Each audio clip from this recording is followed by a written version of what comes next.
Good morning to you all once again, ladies and gentlemen. Still on the episode of Mazi Nnamdi Kanu's release, Mazi Nnamdi Kanu's incarceration, and Mazi Nnamdi Kanu's detention and the so-called prosecution. Anyway, there's a development here, whether I will call it a new development or old development, but the fact still remains that Nnamdi Kanu's prosecution is a trial of Igbo land. It's the entire Igbo land, whether you are living or dead. The trial of Mazi Nnamdi Kanu is a persecution to the entire Igbo race. And it is a betrayal and also an indictment to the leaders whom are representing the Igbos at the federal level, including the so-called Ohaneze Nderiri. Anyway, make on here waiting the so-called Ohaneze Ndiberibe, waiting they talk concerning this matter. Nnamdi Kanu's prosecution is a trial of Igbo land. Ohaneze, once Southeast leaders, accused them of betraying the land and also betraying the people whom put their trust on them to represent them well at the national level. Look at how Northerners, Northeast, Northwest, and North Central are defending even people who are worse than IPOB, who are worse than the people of Biafra, who are worse than even the unknown gunmen in our land. They are defending them each time they are being taken to court. These people at the Senate will call the court from Abuja and tell them to free them, and they will be freed. That is what a governor of Zamfara State have been crying and lamenting every now and then. That when he captured these people who have rendered a lot of people homeless and also a lot of families childless, and some kids have become orphans and the hands of all these people. Their parents are not even dying a natural death. Do you know that calls will come from Abuja, and it is from that Senate or House of Rep members to free them because they are Fulanese? But look at our own people. Instead of the people defending Mazi Nnamdi Kanu, they are even the one that is telling the federal government what to do or how to keep Mazi Nnamdi Kanu in perpetual detention or incarceration for the rest of his life. For you to see that we have Judas Iscariot as leaders or as political gladiators in that so-called Fulani control government of Nigeria. Anyway, let us not emphasize much. This one are part of the headline where I go hear from this platform today being Friday, the 28th day of June in the year of 2024. We are moving forward. In the midst of nothing, in the midst of hunger, Lagos State Governor Sanwo-Olu spotted wearing a watch that cost over 195 million naira at Davido's wedding amid hardship, widespread hunger. You think these people have your interest as well? No. The only thing you people can do is just to lament on social media, whether online or offline, without not taking any proper action. No. It never work. It can never and will never work. You think these people, they are listening to you? They have no any single interest at heart for you. After all, the so-called at the center are busy buying 244 million naira worth of tires. I don't know whether they want to drive that car go to heaven. Or I don't know whether the cars, they came without the tires. Can you imagine that? And all these cars they are driving is new brand cars, tear nylon from the company, direct imported from either Japan or US or Germany. So that is where they are, or from Korea. That is where they are importing their cars. And you are telling me that in one day that Asarok purchased 244 million naira worth of tires, whereby an ordinary citizen of Nigeria is living on $50 for the complete whole day. Then how are the youths are going to revoke? Whereby they have been divided them in ethnic lines, religious bigotry, and the rest of them. Look at Kenyans have taken the street and they have taken the laws into their hands. And they have already chanting that Williams Ruto must go. Can you try that in Nigeria? If Igbos went for protest like that, the Yorubas will counter it. If Hausas went to protest like that, the Igbos or Yorubas will counter it. Nigeria is too big to become a nation or just a geographical error. That is the simple truth. You cannot compare three countries to be in one country. If Nigeria happens to be one language and one people, I can tell you that this nonsense will not be happening. But they have already taken the advantage of the ethnic division, religious division, racism, and the rest of them black people doing racism to the black in their own black fellow blacks. It is an all in Nigeria. Anyway, my people, I beg go make on over side. I don't talk too much. As on your mom, now so the thing heavy for my heart and for my mind and for my head. Now so me I the talk and so please make on forgive me. Let us go straight to the reason why we're here. But remember, you have a duty and also your own part to play by sharing these videos and let the so-called, because the only way where we can get things to work is for we to be using every angle, even if it matters using propaganda. Let them also know that we are not sleeping and we are not relenting, that they must do the needful. I'm talking about in the southeastern part of the country. Even if they like, let them tie their ears, their nose and their mouth and even their brain, but they must surely hear when the time is right. Ohaneze Nderi emphasized that Kanu's prosecution by the so-called Zoo government is a collective trial of the Igbo identity and urged leaders to take a stance in the support of the release of the gentleman. The youth wing of the Ohaneze Ndigbo worldwide, the Igbo Apex Social Cultural Organization, has issued a stern warning to the Southeast leaders who are hindering the release of Nnamdi Kanu, the leader of the indigenous people of Biafra, IPOB. Ohaneze Ndigbo emphasized that Kanu's persecution, it is a collective trial of the whole Igbo race, whether at home or abroad. The organization commended Fulani lawmaker, which is by name Obi Agwocha, for mobilizing over 50 members of the Federal House of Representatives to appeal to Bola Ahmed Tinubu for Kanu's release, and retreated that Nigerians could not achieve equity, justice, and fairness without addressing the issue.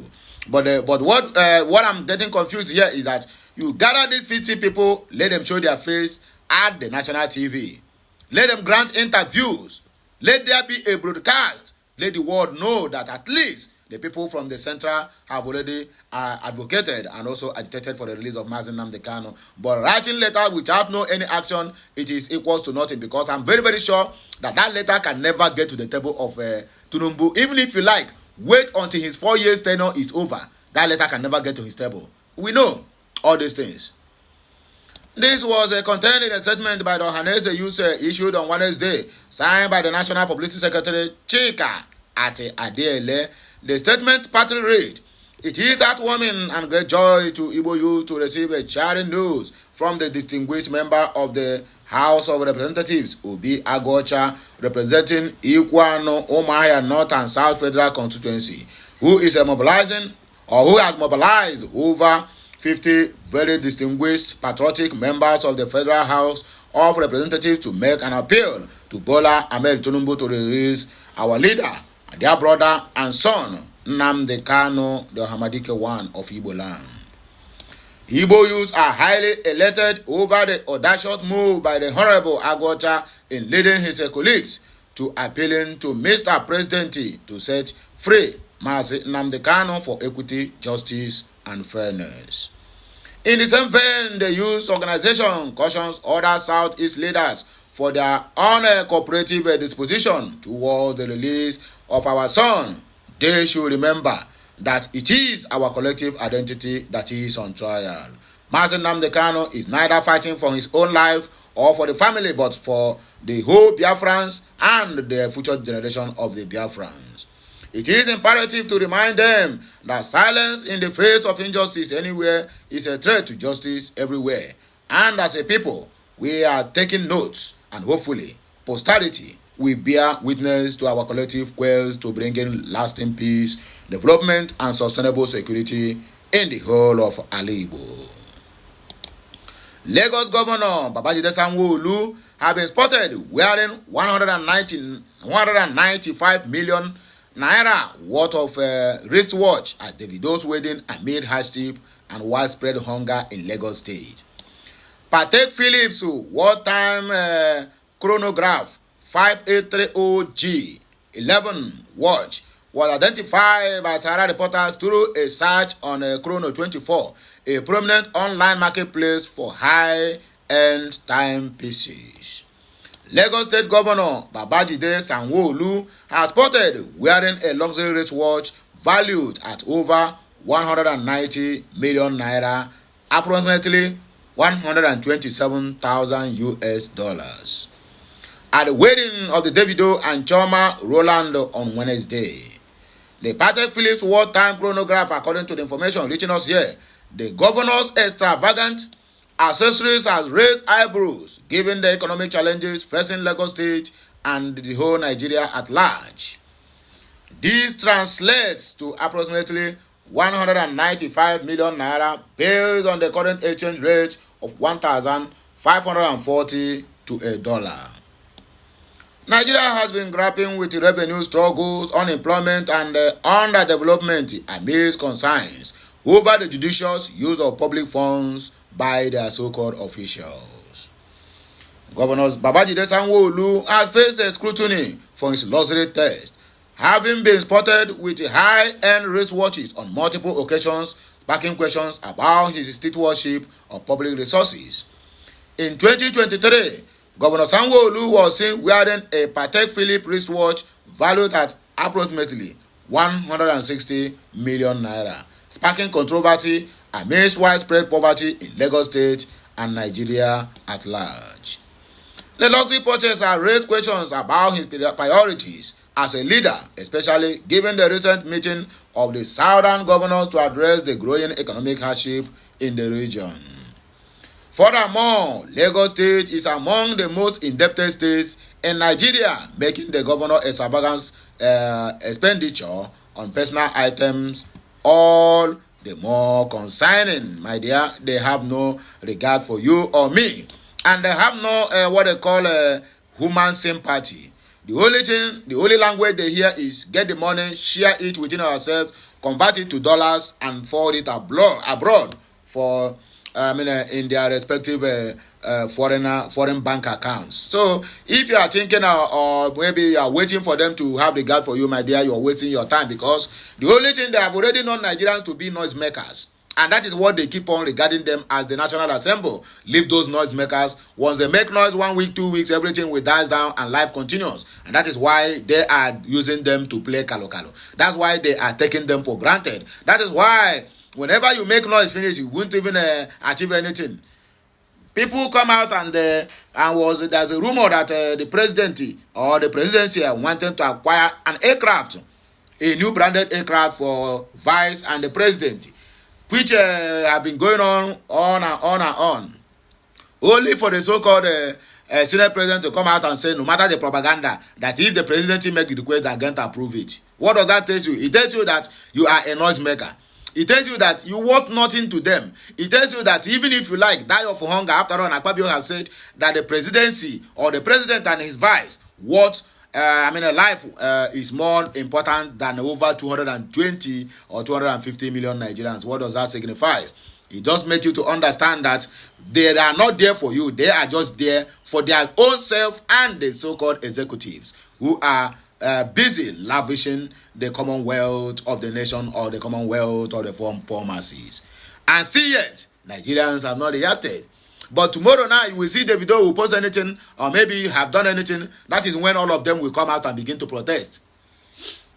And justice for Davido, justice for Mohbad, and justice for that. Their leaders are busy diverting their attentions and loose-guarding them, using the money that are meant for them. The most painful part of it is that all these expired goods that call themselves politicians will soon expire. Then the future Nigerians will be the one to pay for all their reckless spending, because all this money are being borrowed to spend. What an irony of a country. Nigeria is the only country in the whole world that have, let me use this word, but permit me to use this word, but I'm sorry to use it, that have the most useless youths or whatsoever. The country belongs to the youths, not to the old fools who are almost expired, who are rounding up for their lifetime, and they still don't care. That is the most painful part of it. They still don't care. The only thing they care most is that where are they selling sex-enhancing tablets? Where are they selling Odogu bitters, Alomo bitters, and the rest of them? Where are they selling Paraga? Where the time to watch Big Brother Africa cannot add any single thing to their life. That is the kind of youth we found in Nigeria. Anyway, who am I to say all this? But I'm only saying my own, so that when posterity is judging, that my name will be excluded, because I have said my own and I have done my own as a citizen of Biafra. So my people, I beg and I hear me go take back break. And I have of us again when we come back. Like, share, comment, and make sure you subscribe. Okay, Messiano.